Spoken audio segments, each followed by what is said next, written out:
Welcome back दोस्तों।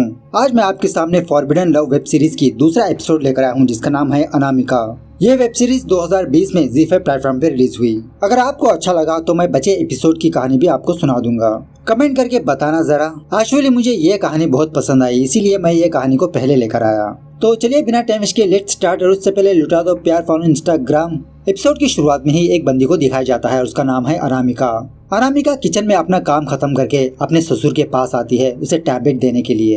अनामिका का ससुर थोड़ा बीमार होता है, इसे कम सुनाई देता है। बेचारा चल नहीं सकता, दिन भर चेयर पर बैठा रहता है। अनामिका अपने ससुर के कान में ये कहती है कि मैं घर छोड़ के जा रही हूँ। और पता नहीं इस बंदे को अनामिका की बातें समझ में आती है या नहीं, वो अनामिका को देखते ही रहता है। खैर हमें इससे क्या लेना देना। उसके बाद अनामिका अपने पति के पास आती है और उस वक्त इसका पति फोन में लगा रहता है।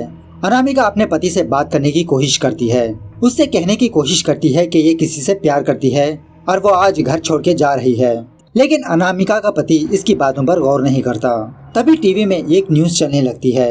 अनामिका का पति अपना फोन काट के इस न्यूज को देख के शॉक में रह जाता है और उसी तरह अनामिका की आंखें भी खुली की खुली रह जाती है।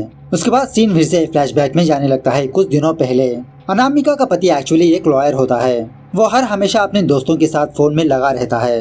अनामिका अपने पति को कुछ बोलने की कोशिश करती है लेकिन वो इसकी बातें नहीं सुनता। सुनने की तो दूर की बात, इसकी तरफ आंख उठाकर भी नहीं देखता। बस फोन में बात करते हुए अपना काम करते रहता है। एक्चुअली अनामिका एक बेकरी में काम करती है एज ए कैशियर की तरह। और उसी बेकरी में ईशान नाम का एक बंदा होता है और आज इसका बर्थडे है। यह अपने दोस्तों को पार्टी शार्टी देता है। जब बिल पे करने की बारी आती है तो ईशान का पर्स कहीं पर खो चुका होता है। और एक्चुअली ईशान हर रोज इसी बेकरी में आता है। सारी स्टाफ इसे जानती है। ईशान अनामिका से कहने लगता है कि मैं पैसे कल दे दूंगा। अनामिका कहने लगती है नहीं, आपको बिल अभी के अभी पे करना पड़ेगा। सो ईशान के पास और कोई ऑप्शन नहीं होता। ईशान की उंगली में एक अंगूठी होती है जो 45,000 की होती है और कल ईशान बिल पे करके इस अंगूठी को वापस ले लेगा। यह सुनने के बाद अनामिका अपने फ्रेंड से मशवरा लेती है। सो अनामिका की फ्रेंड भी ईशान को जानती है और ईशान से कहने लगती है कि आप कल बिल पे करके अपनी अंगूठी ले जाना। ईशान जाने के बाद जब अनामिका अंगूठी को वहीं पर रखती है तो इसकी फ्रेंड इसको डांटने लगती है कि यहाँ पर बहुत सारे लोग आते जाते हैं, तुम इस अंगूठी को अपने पास ही रख लो। तो अपने फ्रेंड की बात मानते हुए अनामिका उस अंगूठी को अपने बैग में रख लेती है। खैर अपना काम खत्म करके अनामिका अपने घर जाने लगती है बस पकड़ के। और जब अनामिका बस में चढ़ रही होती है तभी एक बंदा इससे टकरा जाता है। और बस में आने के बाद में अनामिका को यह बात पता चलती है कि वो एक्चुअली चोर था। इसके पर्स में जो सारे पैसे थे वो उसने चुरा के भाग गया और इसी पर्स में ऑफकोर्स ईशान की अंगूठी भी थी। अनामिका उस बंदे को पीछा करती है, बस स्टॉप के पास जाती है, उस अंगूठी को ढूंढने लगती है लेकिन नो यूज। दूसरे दिन अनामिका अपने फ्रेंड से यही बात बताने लगती है कि इसने ईशान की अंगूठी गवा दी। और बेचारी अनामिका को कुछ भी समझ में नहीं आता कि करे तो क्या करे। और उस अंगूठी की कीमत इसकी 3 महीने की सैलरी है। खैर जब अनामिका बेकरी जाती है तो ईशान आकर बिल के पैसे पे करने लगता है। अनामिका बहाना बनाने लगती है, आप प्लीज अपने पैसे अपने पास ही रखिए, मैं आज आपकी अंगूठी भूल कर आ गई, मैं आपको बाद में दे दूंगी। तो ईशान अनामिका का फोन नंबर लेके इसके घर का एड्रेस बताता है और अंगूठी किसी से भिजवाने के लिए कहता है। दूसरे दिन ईशान और उसका कजिन अपने घर में रहकर कुछ काम कर रहे होते हैं। तभी वहाँ पर अनामिका आती है ईशान को ढूंढते हुए। काम खत्म होने की वजह से ईशान का कजिन वहाँ से चला जाता है। ईशान अनामिका को अपने घर में अंदर बुलाता है और इसे चाय का ऑफर देने लगता है। तो जब ईशान चाय बना रहा होता है तो अनामिका बहुत ही मुश्किल से ईशान को सच बताने लगती है कि इसकी अंगूठी गुम गई, मतलब किसी ने चोरी कर ली। और अनामिका ईशान से कहने लगती है, आप फिक्र मत कीजिए, मैं अंगूठी के बदले आपके पैसे वापस लौटा दूंगी, लेकिन मेरी सैलरी सिर्फ 15,000 है, इंस्टॉलमेंट में मैं आपको आपके पैसे लौटा दूंगी। तो ईशान इसके लिए राजी हो जाता है। दूसरे दिन सुबह सवेरे अनामिका ईशान के घर आती है 15,000 रुपए देने के लिए।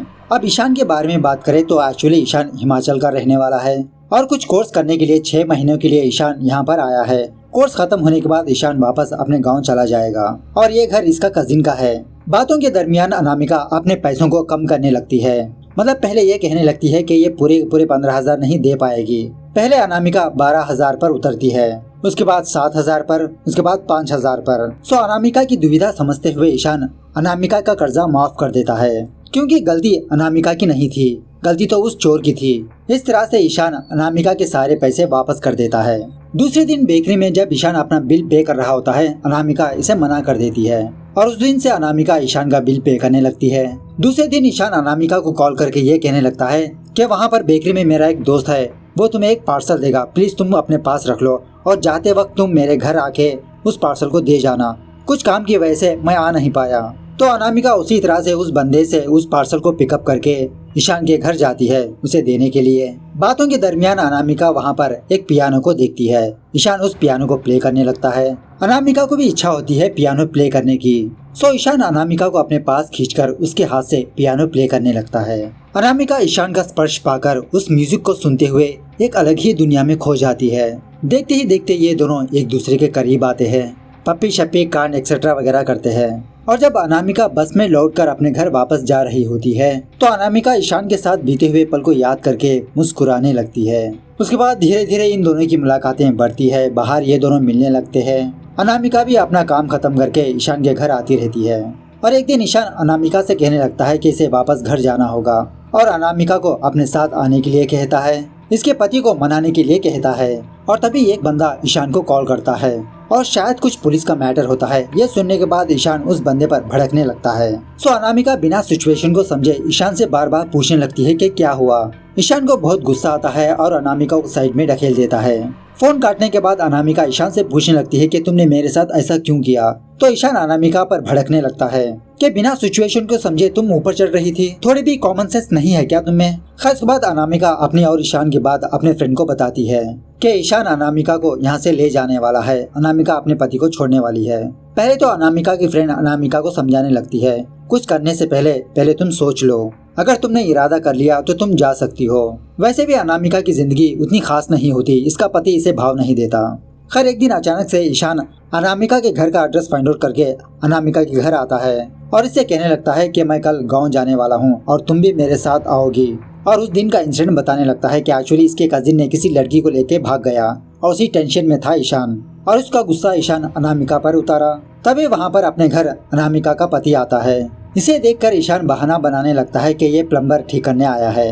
तो अनामिका का पति भी अनामिका से कुछ भी सवाल नहीं करता, वो चुपचाप अंदर चला जाता है। दूसरे दिन शाम ईशान अपना सारा लगेज पैक करके अनामिका के काउंटर में रख देता है और इससे पूछने लगता है क्या तुमने अपने पति से बात की। देखो अनामिका, तुम फौरन अपने पति से बात करना होगा वरना ये पुलिस का केस हो सकता है। अनामिका कहने लगती है हाँ मैं अपने पति से बात करके तुम्हें इन्फॉर्म करती हूँ। उसके बाद सीन फिर से प्रेजेंट डे पर शिफ्ट होता है। मतलब जब अनामिका अपने घर को छोड़ने ही वाली होती है तभी टीवी में ये न्यूज देखती है कि अनामिका जिस बेकरी में काम करती है वहाँ पर बॉम्ब ब्लास्ट हुआ है और इसी तरह कुछ जगहों पर भी। और टीवी न्यूज चैनल वाले कुछ आतंकवादियों को दिखाते हैं। ईशान जिस बंदे को अपना कजिन बता रहा था वो भी एक टेररिस्ट होता है और इसी तरह बस में जिस बंदे ने अनामिका के पैसे चुराए थे वो भी ईशान से मिला हुआ रहता है। मतलब ये सारा सब कुछ ईशान का एक प्लान होता है अनामिका को फंसाने का, अनामिका को यूज करने का। उसके बाद फाइनली ईशान के स्केच को दिखाया जाता है। पुलिस काफी सालों से इस बंदे की तलाश में है और यही इस टेररिस्ट ग्रुप का लीडर है। और टीवी न्यूज चैनल वाले ये भी न्यूज बोलने लगते हैं पुलिस आगे की इंक्वायरी करने के लिए उस बेकरी का सीसीटीवी फुटेज चेक करेगी, ये पता करने के लिए कि उस बॉम्ब ब्लास्ट में किसी लोकल का हाथ है या नहीं। ये न्यूज सुनने के बाद तो अनामिका के और पसीने छूटने लगते हैं। मतलब अगर पुलिस ने उस बेकरी का सीसीटीवी फुटेज चेक किया तो सारा शक अनामिका पर होगा, उसके ऊपर इंक्वायरी होगी, क्या होगा अनामिका का। इसीलिए दोस्तों स्ट्रेंजर्स से दोस्ती करने से पहले उनके बारे में जान लो, उनका सामान चेक करने के बाद ही अपने पास रखना। इस तरह से ये एपिसोड यहाँ पर दी एंड होती है। एपिसोड कैसे लगी कमेंट करके बताना जरूर। मिलते हैं अगली वीडियो में, तब तक take care, bye bye, see you soon.